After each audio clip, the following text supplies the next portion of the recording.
The words of Shinran Shonin. Compassion in the Pure Land path should be understood as first attaining Buddhahood quickly through saying the Nembutsu, and, with the mind of great love and great compassion, freely benefiting sentient beings as one wishes.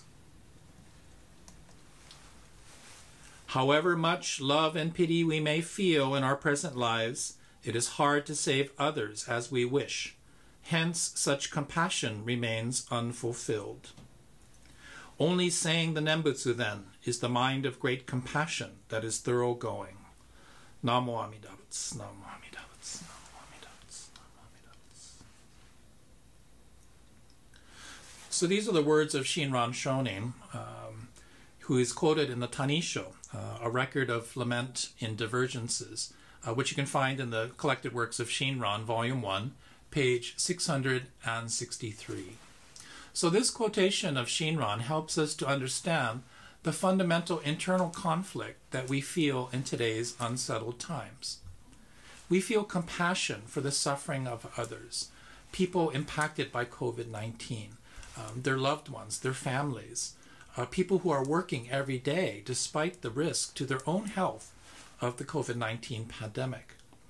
We also feel compassion for Black people who live with the fear and institutionalized racism, in our society. People who don't have the advantages that we have. At the same time, we feel great anger, resentment, and outrage at videos on social media and on the news that throw the ugly side of human nature right in our face. And sometimes we choose to watch these videos because they trigger our moral outrage. We want to help others, but we cannot solve the world's problems. We feel helpless. In Shinran's words, compassion in the Pure Land path, on the path of Nembutsu, is aspiring for birth in the Pure Land, realizing Buddhahood, and then returning in oneness with Amida Buddha, the mind of great love and great compassion, and then freely benefiting all sentient beings, as we would wish. And but because we receive the assurance of birth in the Pure Land in this unrepeatable life, we say the Nembutsu in gratitude, and we do the best that we can to help others.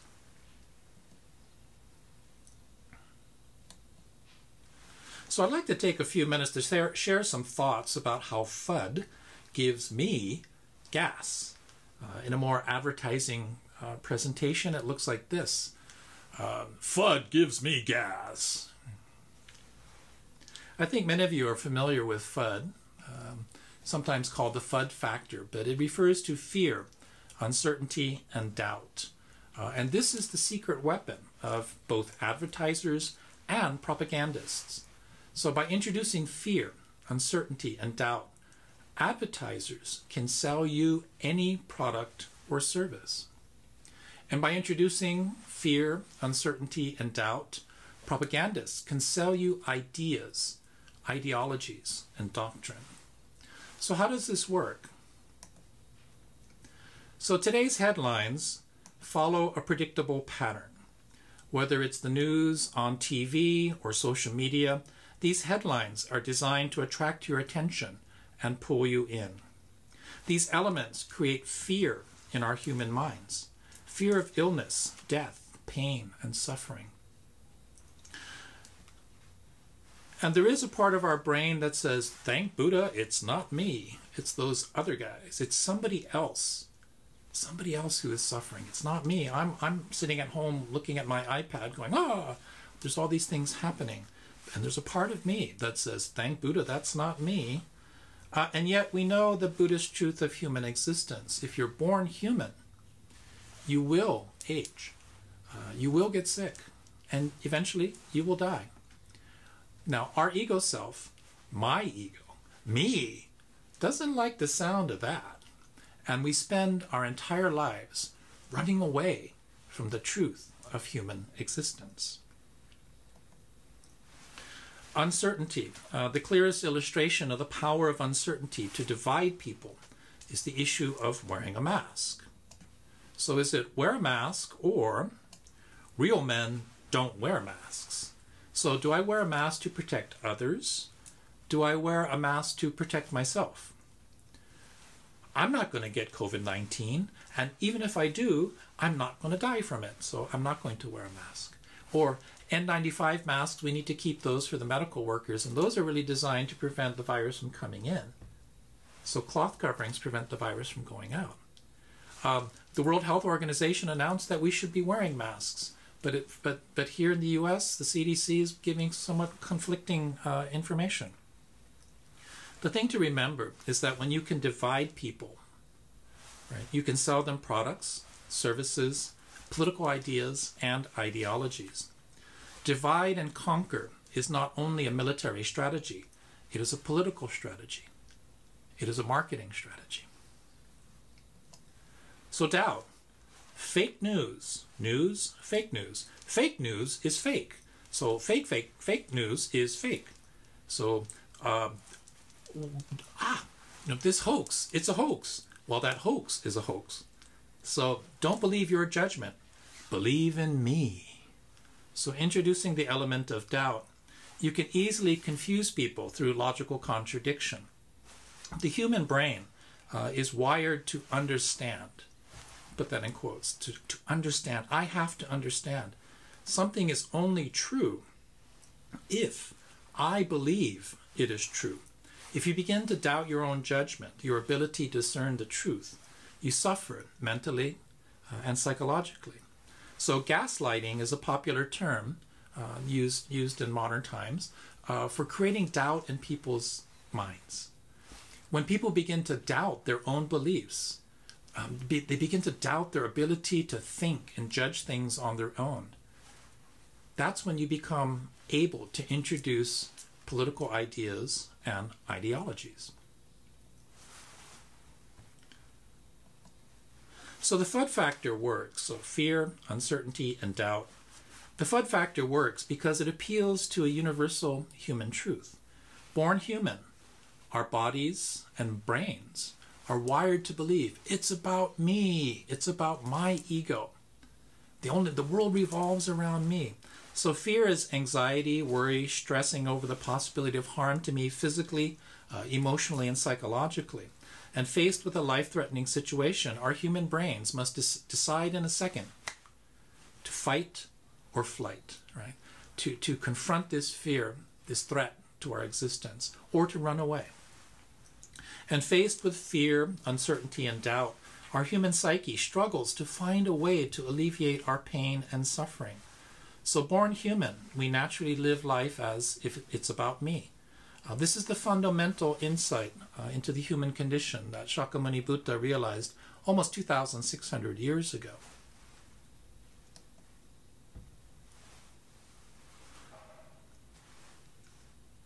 So living life as it's about me. It's about me. So the Buddha said that this is the problem, right? This is what causes suffering.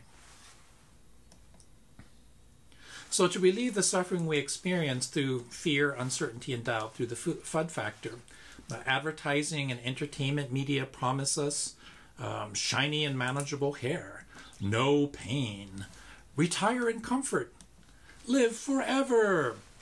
All you have to do is buy this product or that product, or subscribe to this service or that service, or believe in this, or believe in that.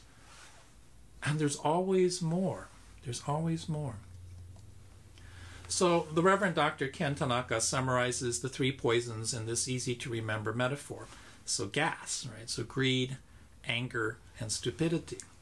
And Buddhism identifies the three poisons of the 108 bonno in Japanese, or the self-centered desires and passions and cravings that cause suffering. We're blindly self-centered, and we want things to be the way I want them to, the way I want them to. So advertisers and propagandists use gas, greed, anger, and stupidity as the trigger to trigger impulsive purchase decisions. Don't think, just buy. Don't think, want more, have more, buy more. This is the American way. This is the American dream. We must reopen the American economy, even if millions of people are going to suffer, and even if hundreds of thousands of people may die.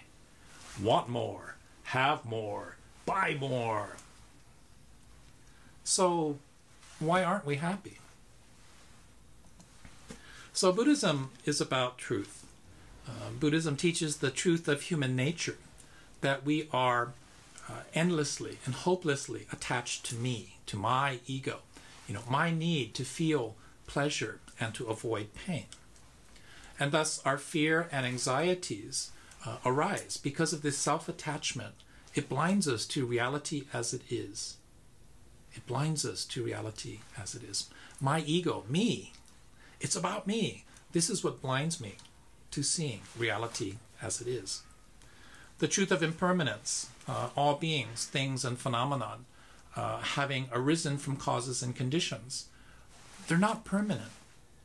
They're constantly changing and ultimately come to an end and cease to exist. And this does include us. This does include us. Right, so the truth of non-self, the self to which we so desperately cling to, me, me, me, me, me, me, it's about me. Having arisen from causes and conditions, I didn't make myself exist. I was born because my mom and dad, met and fell in love and made a baby. And they were born because their grandma and grandpa, so my grandma and grandpa on this side and this side, they got together, they fell in love, they made a baby. All of these causes and conditions led me to this point. But that self, what I think of as me, is not real, right? Because it arose from causes and conditions, and thus it is not permanent, it is constantly changing, and ultimately will come to an end and cease to exist.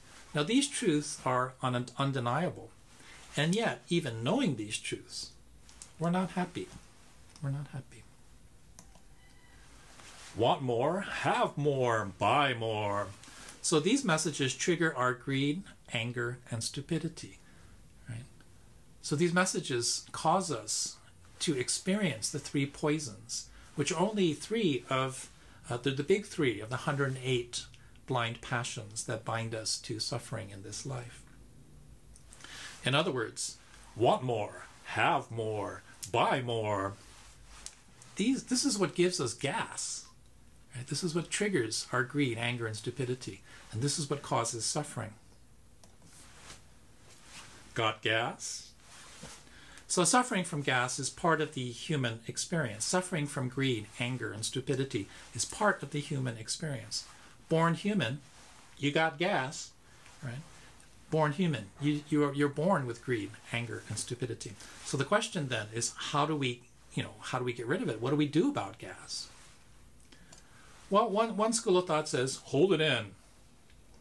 The path of sages says that through renunciation of this world, becoming a monk, through self-denial, through discipline, practice, and monastic life, that you can overcome the ego. You can conquer the ego. You can conquer your human nature.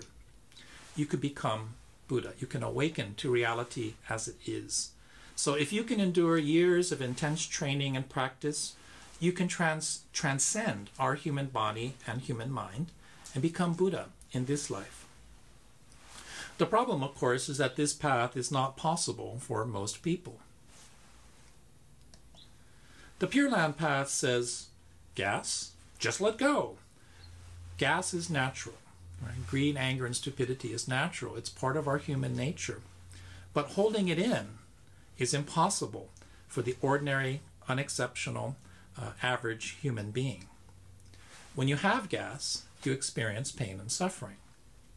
Now, it would be polite if we would be considerate of how and when and where we let go of our gas in very practical terms. So, Reverend Dr. Tanaka's metaphor of gas leads to all kinds of funny punchlines about letting go of our gas. I actually can't find it. I borrowed a balloon from Mimi, and I was going to go, want more, have more, buy more, and just let it go. And the balloon flies away. It'd be easy if we could do that. Right? But consider, pause for a moment to consider what happens when we release our gas, right, without consideration for others. Right? So when we let greed take over our heart of consideration for others, I become the crazy person fighting over the last case of toilet paper at Costco, even though we have plenty at home. If I let anger take over my rational mind, right, I become that out-of-control person in the video, raging and ranting and venting, and sometimes violently attacking other people, physically, emotionally, and psychologically. If I let stupidity, right, in this case willfully and deliberately ignoring what I know is the right thing to do, it is all too easy for me to harm others, right, with the way my thoughts, my words, my actions. So the path of Nembutsu, the Jodo Shinshu Honganji tradition, is about constant self-reflection, awareness of the self, and truly internalizing the truths of Buddhism. When we awaken to our true nature, right, that we are self-centered and controlled by desires and cravings that we really don't see all the time, and they blind us to reality as it is. We want to see the world the way that we want it to be. I want the world to revolve around me. So that's our true nature. But in that moment we see our true nature, we also see our Buddha nature. We awaken to the reality that we are already embraced by great compassion of Amida Buddha in this life, in this body. Not because we're virtuous or we're doing good things or we're in a monastery and following the rules, but because we are simply human. We are limited by our human weaknesses and suffering from human self-centeredness. So returning to the words of Shinran, compassion in the Pure Land path should be understood as first attaining Buddhahood quickly through saying the Nembutsu, and with the mind of great love and great compassion, freely benefiting sentient beings as one wishes. However much love and pity we may feel in our present lives, it is hard to save others as we wish, and hence such compassion remains unfulfilled. Only saying of the Nembutsu, then, is the mind of great compassion that is thoroughgoing. The words of Shinran Shonin quoted in the Tanisho, a record in lament of divergences, record number 4, which you can find in the Collected Works of Shinran, Volume 1, page 663. Shinran Shonin is also said to quote his great teacher Honen Shonin as saying, "Just say the Nembutsu and be saved by Amida. There is nothing else involved." End quote. So we say the Nembutsu. We are saved by the great compassion of Amida Buddha. We are saved from ourselves. We're saved from me. I am saved from my ego. And that, in a nutshell, is the Jodo Shinshu teaching. So I've tried to summarize all these ideas in a Buddhist aspiration, which we do every morning during the sunrise service, and it goes like this. Let us be grateful for this moment together, united by our aspiration to see the world as it is, not as we would like it to be, so that we may alleviate suffering for all beings. Let us be wise so that we can see both sides of conflict with clarity and not insist that we alone are right. Let us be compassionate so that we can help all people without discrimination or judgment. Let us be kind and gentle to every living thing and protect all who are weaker than ourselves. Let us allow the aloha in our hearts to manifest as mahalo for the great ohana of life and the blessings of the aina. In the Honganji tradition, we express our gratitude for all-inclusive wisdom and all-embracing compassion in this unrepeatable life by placing our palms together, bowing our heads, and saying Namo Amida Butsu, Namo Amida Butsu, Namo Amida Butsu, Namo Amida Butsu, Namandaps, Namandaps, Namandaps, Namandaps. And if saying Namo Amida Butsu is not for you, that's okay. Just say Mahalo.